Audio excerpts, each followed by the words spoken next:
Christopher Sabatini is the editor-in-chief of America's Quarterly, a policy journal. He joins us now via Skype from Corning in New York State. Thank you for speaking to Al Jazeera. Are you surprised that President Lugo, now former President Lugo, has been removed from office this way? Wasn't he once considered a hero in Paraguay?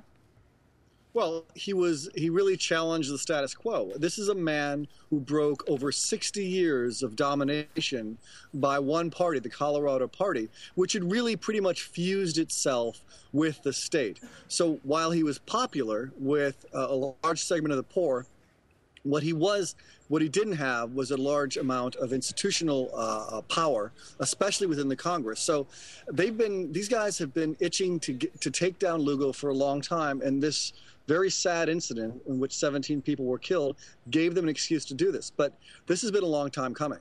So you're saying it's not all about those attacks on landless farmers then, and more about politics? Or all Exactly. about politics?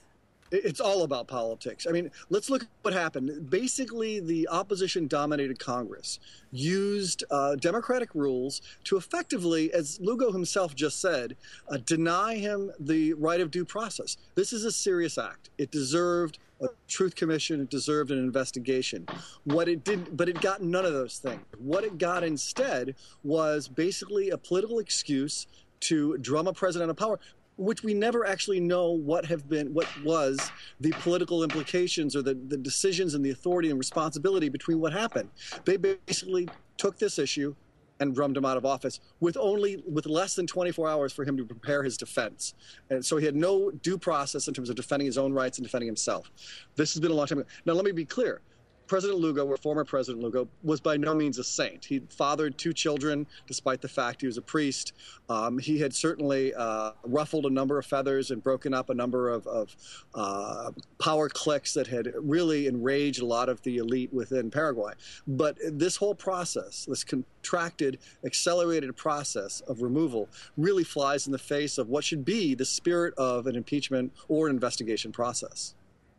No time's suddenly been lost, has it? Vice President Federico Franco being sworn in as president hours after Lugo was removed from office. Yeah, it's clearly the lines of succession, and this, in some ways, is a good thing. What we did not see, let's be clear, we did not see the military intervene. They followed sort of the normal process, the constitutional process, and that's a positive thing. The question will be whether the regional community will accept the appointment now of Franco as an interim president. Right, we're looking at live shots of the new president speaking now, right after he's been inaugurated. How much, with him in the presidential seat, are the Liberals and the Colorado Party back in power?